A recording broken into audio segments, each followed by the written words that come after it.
오늘 우리가 읽은 13절부터 21절의 말씀은 각기 다양한 도덕적인 잠언을 우리에게 가르쳐주고 또 교훈하고 있다라고 할 수 있습니다.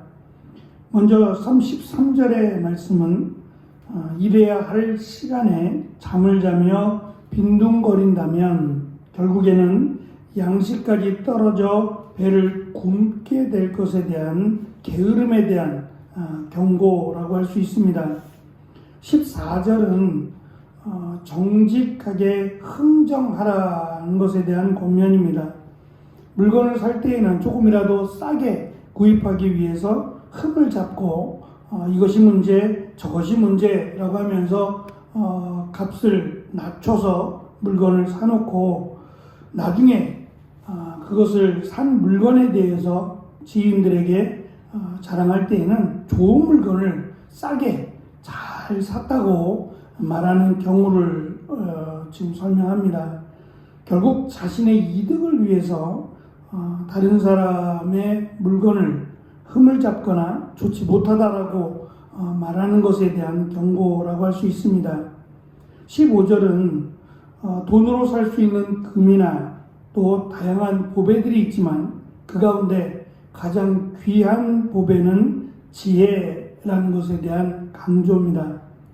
16절은 보증을 선 사람의 신원을 확보하라는 권면인데요. 잠언은 자주 6장, 11장, 17장, 22장, 27장에 걸쳐서 보증을 서지 말 것에 대한 경고를 합니다. 보증을 서지 말고 도울 수 있으면 도와주라는 것이죠. 그것이 나중에 선으로 도움을 받을 것 또는 하나님께서 그에 대해서 도와주실 것을 권면하므로 보증을 통해서 상대방과의 물질적인 보증을 통해서 상대방과 불편하게 되거나 또는 원수가 되는 것에 대해서 경고를 합니다. 이 말씀은 채권자의 위치에서 보증을 선 자들을 확실히 확보하라는 이야기입니다. 도망가지 못하도록 끝까지 책임을 지도록 하라는 이야기입니다.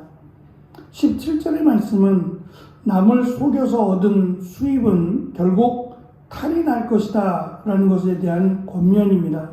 앞에서 9장 17절 도둑질한 물이 달고 몰래 먹는 떡이 맛있다 라고 하는 속담을 언급했습니다. 우리도 이와 비슷한 말들이 있습니다. 다른 사람을 속여서 얻은 불의의 재물 또는 수입은 쾌감을 주기도 하고 또 횡재한 것이라고 하는 생각이 들 수도 있겠지만 결국 그것은 자신을 수렁으로 빠지게 하는 악재가 될 것이다 라고 하는 권면입니다. 이번에 다녀온 필리핀이라고 하는 그 나라는 다 그렇진 않을 겁니다. 저희가 갔던 세부라고 하는 섬도 크지만 거기는 저희가 주로 머물지 않았고 거기서 비행기에서 내리는 곳이 막탄이라고 하는 공항인데 거기는 더 작아요. 아주 작은 그 세부에 비하면 보잘것없는 잘 보이지도 않는 작은 섬이라서 그럴 수도 있는데 꼭 저희 나라의 약 7, 80년대 모습을 보는 듯해요. 도로라든지 또 그들이 살고 있는 집이라든지 이런 모습들이 과거 우리의 모습을 보는 듯해요. 저희가 이제 지나간 과거라고 생각하면 우리도 힘든 때가 분명히 있었으니까 그때를 생각하면 더더욱 힘을 내서 노력을 하고 더 부지런하게 또 정직하게 살아간다면 그들도 언젠간 우리보다 훨씬 더 부유하게 살 것이다 라는 생각을 갖는데 이제 한국 사람들이 많이 오다 보니까 그들도 조금 더 수익을 얻기 위해서 짧은 한국말들을 많이 해요. 특별히 저희가 이제 그날은 바닷가 해변가를 유명하다라고 하는 해변가를 갔는데 거기는 이제 저희뿐만 아니라 한국에 많이 알려져 있어서 한국 사람들이 많이 오는 것 같아요. 실제로 갔을 때도 딱 봐도 일본 사람이거나 또는 한국 사람일 가능성이 굉장히 높은 사람들이 대부분이었으니까 뭐 한국말들이 주변에서 많이 들려오니까 여긴 참 한국 사람들이 많이 오는구나 라는 생각을 갖게 되는데, 이제 옷을 갈아입고 이제 이동들을 여기저기 이제 교육도 받고 막 이러면서 이동을 하는데 끊임없이 이 물건을 파는 사람들이 있어요. 그들 나름대로 고유한 물건 뭐 만들어서 한 물건이 있는데, 특별히 그 가운데 우리나라 말로 진주라고 하는 말을 하더라고요. 딱 봐도 진주 같이 생겼어요. 그러면서 라이터를 가지고 진주에다가 이게 라이터에 열기를 가하는 거죠. 보통 플라스틱을 만들어줬으면 녹잖아요. 그러니까 녹지 않으니까, 라이터에 불러도 녹지 않으니까 진짜라는 거예요. 그래서 진짜, 진주 이런 말을 하면서 많이들 사가시는 것 같아요. 그러면서 이제 진주를 한국 사람들이 좋아하는 건지, 또는 이걸 많이 사가니까 이제 그런 말을 하는 건지 모르겠지만, 진짜 진주라면 터무니없이 싼 거예요. 우리나라 돈에 10,000원이 안 되니까. 10,000원이 안 되는 가격에 알도 뭐 적지 않은데 그게 진짜라면 너무 싼 거죠. 근데 그들의 말이 처음부터 끝까지 진짜예요, 진짜.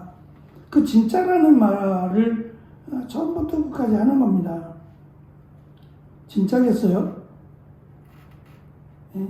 어디 가나 진주는 귀한 겁니다. 우리에게만은 아니라 그들에게도 진주를 아무렇게나 이렇게 캘 수 있는 거는 분명히 아니에요. 그러니까 진짜 좋은 물건들은 그들이 갖고 있지 않아요. 보석상으로 가든지 그렇게 되겠죠.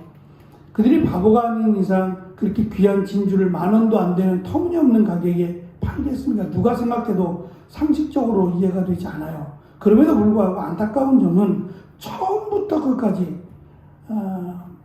농담 삼아 저희가 이게 진짜야?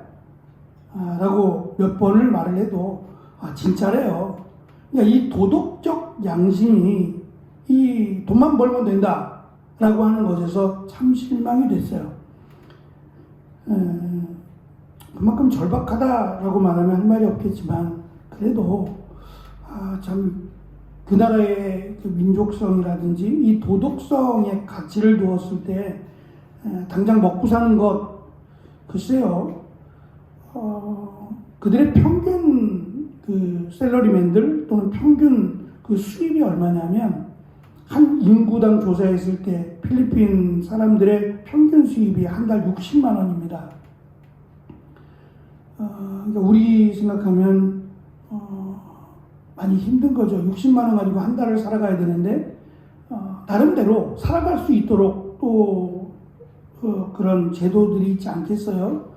그러니까 아끼고 또 저렴한 것들을 구입하면 뭐 살아가는데 큰 문제는 없어요. 폭동이 일어나죠. 만약에 못 산다면. 그 정도는 아니니까.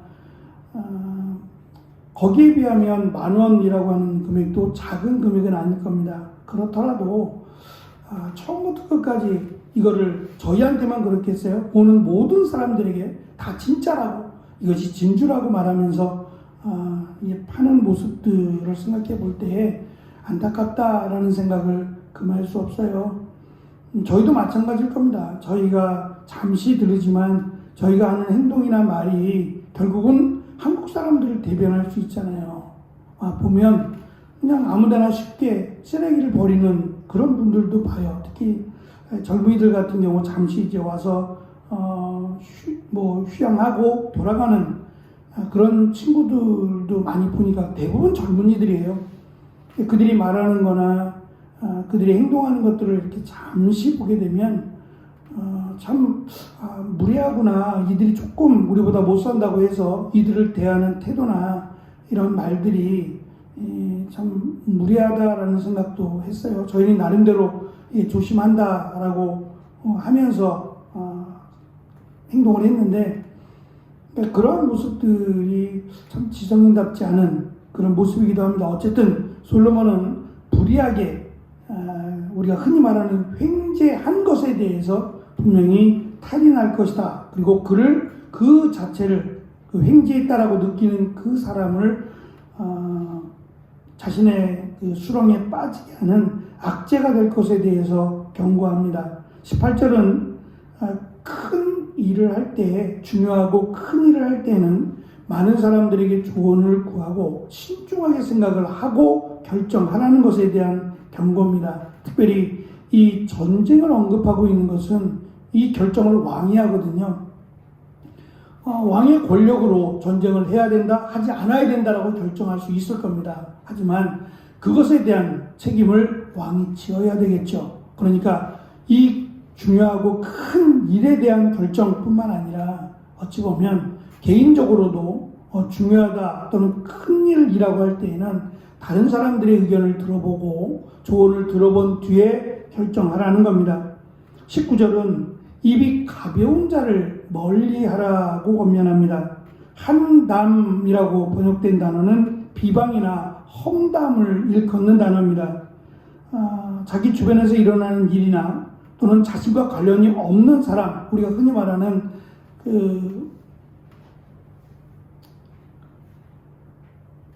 없는 이야기들을 이렇게 만들어내는 유언비어와 같이 만들어내서 상대방을 이렇게 비난하거나 이렇게 상대방을 깎아내리는 말들도 있지 않습니까? 그것처럼 그냥 하면 되는 것이 아니라 상대방을 불쾌하게 하는 말들은 조심하라고 하는 것에 대한 권면 또는 경고라고 할 수 있습니다. 20절은 흥미롭게도 이렇게 다양한 도덕적 권면을 하면서 그 가운데 부모를 저주하는 자는 반드시 벌을 받을 것이다 라고 하는 경고를 그 가운데 넣습니다. 그러니까 다양한 도덕적 권면 가운데 이 부모에 대한 부분이 굉장히 중요한 위치를 차지한다고도 할 수 있고, 또 당시에도 이 부모를 공경하는 일들이 쉽지만은 않은 일이었다라는 것도 알 수 있습니다. 특별히 솔로몬은 등불이 흑암 중에 꺼진다라고 하는 이 말을 통해서 갑작스러운 하나님의 심판을 받게 될 것을 지금 설명함으로 부모를 공경해야 된다라는 것을 강조하고요. 마지막 21절입니다. 21절은 자녀들에게 유산을 너무 빨리 물려주지 말라는 경고예요. 유산을 주고 나면 자녀들이 이 부모에 대해서 감사하기는커녕 오히려 그 유산을 탕진하거나 또는 유산을 물려준 부모를 모른 채 하거나 무시할 수 있음에 대한 경고입니다. 시대가 달라져도 여전하다라는 생각을 했어요. 요즘 어르신들은 유산을 물려주지 않는데요. 왜냐하면 자녀들에게 유산을 물려주기보다는 자신이 살아야 되니까, 자신들이 살아야 되고 또 유산을 가지고 있어야 자녀들이 한 번이라도 더 부모를 찾아뵙는답니다.